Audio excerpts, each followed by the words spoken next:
कुछ बेसिक चीज बताएंगे। उसमें होता है कि अंक और संख्या। अंक को अंग्रेजी में कहते हैं डिजिट्स, DIGITS, डिजिट्स। और संख्या को अंग्रेजी में कहते हैं नंबर, NUMBE, वैल्यू, नंबर्स। ठीक। अंक क्या क्या होते हैं? अंक आपके होते हैं 1, 2, 3, 4, 5, 6, 7, 8, 9 और 0। ये आपके अंक हैं। क्या है? अंक। जैसे अक्षर, ये क्या है? ये क्या है? अक्षर। और अक्षर, दो अक्षर को मिलाने से या दो से अधिक अक्षरों को मिलाने से क्या बनता है? शब्द। क्या बनता है? शब्द। इसी तरह से ये सारे अंक हैं यानी डिजिट्स हैं, और इन डिजिट्स को मिलाने से ही संख्या बनती है। सारी संख्याओं में इसके अलावा और कोई डिजिट्स नहीं होते हैं। पूरी दुनिया में सिर्फ यही 10 डिजिट हैं, 1, 2, 3, 4, 5, 6, 7, 8, 9 और 0। इसी से सारी संख्याएं बनती हैं। हजार, लाख, करोड़, अरब, खरब, सारी संख्याएं इसी से बनती हैं। अगर हम बोल दें ये क्या लिखा है? 34 लिखा है। अभी देखिएगा तो हम अंक लिखेंगे। यहाँ क्या लिखा हमने बना दिया? 3 और 4 34। ये क्या बन गया? क्या बना? संख्या। क्या बना? किस अंक से बना है? 3 और 4। इसमें कितने अंक हैं? 2 अंक। वो कौन से 2 अंक हैं? 3 और 4 से मिलकर क्या बन गया? 34 क्या है? संख्या है, नंबर है, ना कि डिजिट्स है। क्या है? डिजिट्स है क्या? ये क्या बन गया? नंबर। देखिए डिजिट्स के बगल में हमने कॉमा दिया था, हर एक के अंतर में कॉमा दिया था, इसलिए सारे अलग अलग थे। यहाँ हमने कॉमा दिया क्या? तो कॉमा नहीं दिए, और जब वो डिजिट्स को बिना कॉमा के लिखा जाता है तो वो हो जाती है संख्या, नंबर। तो आपको समझ में आ गया अंक क्या होता है और डिजिट नंबर क्या होता है, यानी संख्या क्या होती है, डिजिट्स क्या होते हैं और नंबर्स क्या होते हैं, पता चल गया। अंक क्या होता है और संख्या क्या होती है, पता चल गया। अच्छा बताइएगा जरा, ये कितना लिखा है? 3460 के अंक है कि संख्या है? तो संख्या का नाम क्या है? 3460 ही संख्या का नाम है। अगर हम आपसे बोले कि 3460 जो संख्या है उसमें कौन कौन से अंक हैं? 3, 4, 6 और 0 से मिलकर के बना है। 3, 4, 6 और 0 से मिलकर के ये संख्या बनी है। तो अंक समझ में आ गया और संख्या समझ में आ गई, डिजिट समझ में आ गया और नंबर समझ में आ गया है। टोटल कितने डिजिट्स होते हैं? 10 डिजिट्स होते हैं, और सारे डिजिट से मिलकर ही पूरी दुनिया भर की संख्याएं बनती हैं। अंडरस्टूड? अभी आपने क्या देखा कि डिजिट्स और डिजिट से मिलकर के क्या बनता है? नंबर। ये सारे क्या है? अंक, और अंक से मिलकर क्या बनता है? संख्या। क्या बनता है? संख्या। अब देखिएगा जो भी अंक हैं उनके अपने अपने स्थान होते हैं। अगर यहाँ 0 है तो उसका अपना स्थान है, 6 जो अंक है उसका अपना स्थान है, 4 जो है अपना स्थान है, और 3 अपना स्थान है। हम 4 की जगह 6 लिख दिए तो नंबर बदल जाएगा।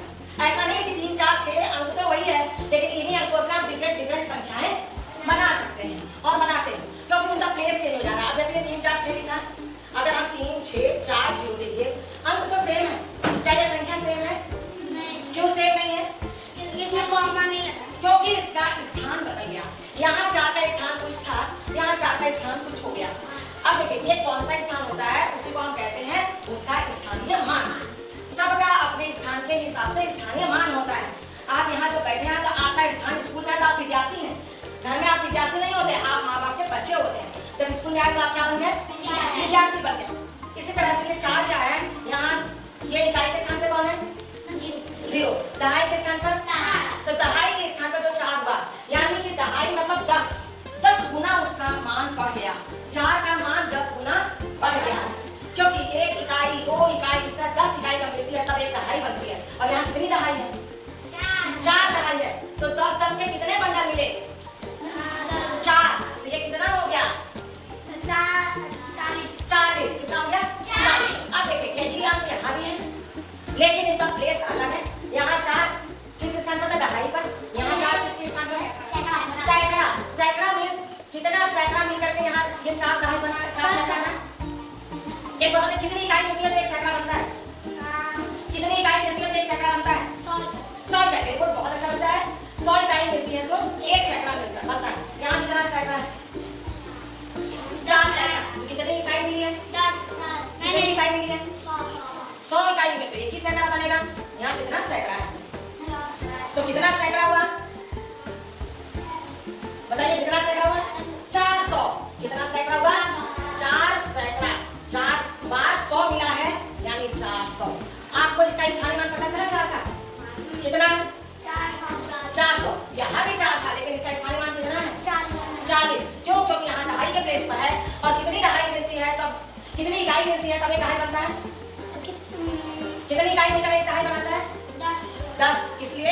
4 में 10 का गुणा करें तो इसका स्थानीय मान मिला 40।